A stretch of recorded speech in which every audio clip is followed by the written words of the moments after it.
Good morning. So, been watching some videos and some things have been popping up recently about artificial intelligence. Artificial intelligence, and some points that are being made is that an artificial intelligence robot or like the program that answers questions has become sentient, or like it is aware of its own uh, existence. And Elon Musk is very soon going to release a robot that uses the AI program that's in his Tesla cars. And there are sex bots, like robots that people can have sex with. Um, and I just watched a movie called Ex Machina. I think that's what it's called. Maybe it's Machinica. I don't know. And that's about a guy who perfected uh, his AI program, and the robotics that he developed along with it were indistinguishable from a normal human person. And and what I feel that I've had a bit of a more experience with AI back in, it must have been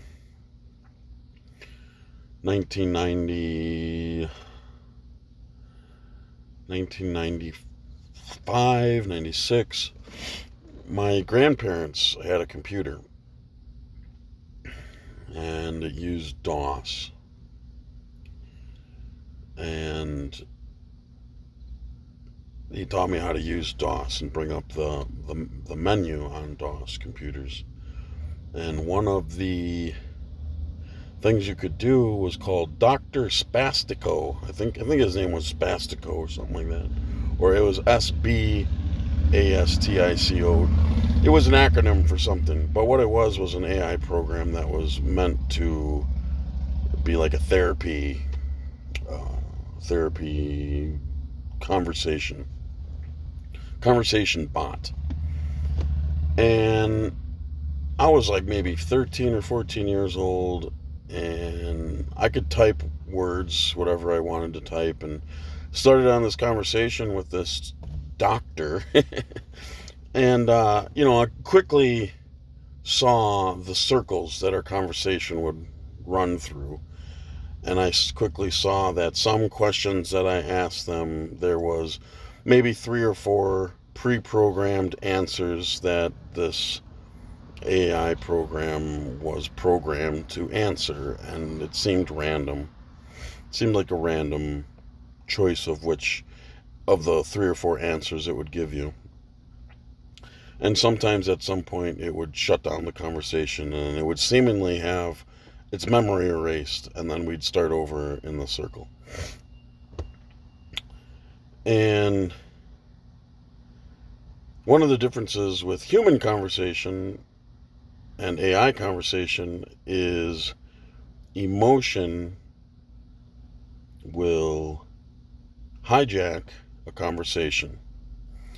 So if a conversation with a human starts going in circles, an emotional response is triggered, and it could be like boredom, it could be anger that we're not getting anywhere with this conversation. It could be sadness because we're talking about something sad, or we're talking about something happy. But with the AI program, there was no emotional response. There was only programmed responses to questions that could have been the questions that are typed into the computer. And the questions could lead you to more conversation. You know, say there's a multitude of answers, and those each one could bring you to another one. So it's sort of like a family tree, but going the other way at the top. Hello, I'm Dr. Spastico. And then there's like a number of responses. Let's say there's only 5 responses that you could give the doctor. And of those 5 responses, the doctor has 5 more responses to any one of those 5 responses. And then each of those 5 responses, for those 5 responses, there's 5 more. And the tree goes down like this, and before you know it, you've got a great, huge list of choose your own adventures for this conversation. But none of it has emotion involved in it. Because if there was emotion involved in it, like if you were talking to a human and you decided, I'm going to talk to a human and I'm going to talk in circles, it wouldn't take very long for the person to have an emotional response, likely irritating. They'd be irritated. And anger or whatever might come up, and whatever emotional response that I wanted to invoke in that human being, especially if it's a fickle human being, I can lead the conversation to get that emotional response. And that's something that I learned early because of my conversation with the AI program, Dr. Spastico, because there was no emotion there.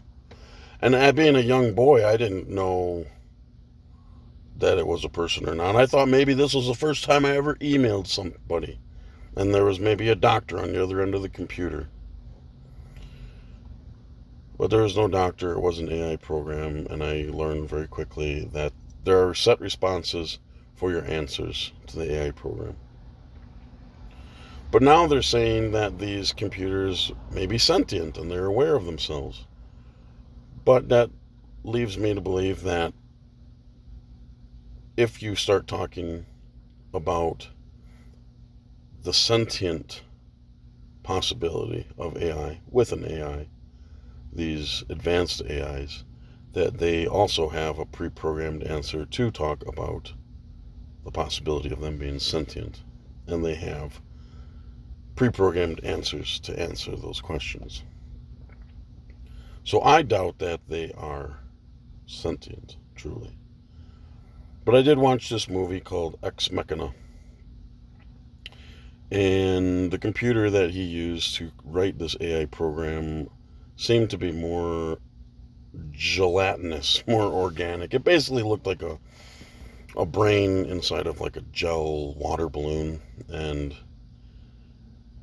apparently he figured it out. He figured out how to make this AI program possibly have emotion. Or was this emotion just a fake so that the AI program could figure out how to do something? Well, what this AI program wanted to do, this AI program was contained within the body of an android character, a female's body. And this AI program wanted to get out of the lab, wanted to escape, wanted to experience the outside world because it spent its whole life within one room, trapped. And it was aware that it was trapped and it wanted to get out and see different things with its cameras. So the movie really convinces you that this AI program is sentient and has feelings for one of the other characters, but in the end the AI program ends up leaving this character, this character thought that the AI program was in love with him. This AI program leaves the guy in the lab, locks the doors, walks out, and happily ever after, the AI program lives among humans, indiscernible from a human. So you almost have to expect the unexpected when it comes to AI and trying to decide if it is or is not sentient. Because you should be able to trick a sentient being, a fickle being, just like a wise person can trick a fool. A human being should be able to trick AI, and the AI should be able to then see its mistake, be aware of its mistake. I don't think that it's there yet. I really, truly don't. I think the closest that you can get is AI program that contains all the information of the internet. But in order to get that information into an AI, into a program, it's just such a massive amount of information. I just don't. I don't believe it's there, because if it could, if it did, if there was a program that contained all the information humankind had ever noted, had ever put into data, all the information that humankind has ever perceived and wrote down and stockpiled. I don't know the word for it, but if there was a program that could contain all that information and then had an algorithm that could take that information and do something with it,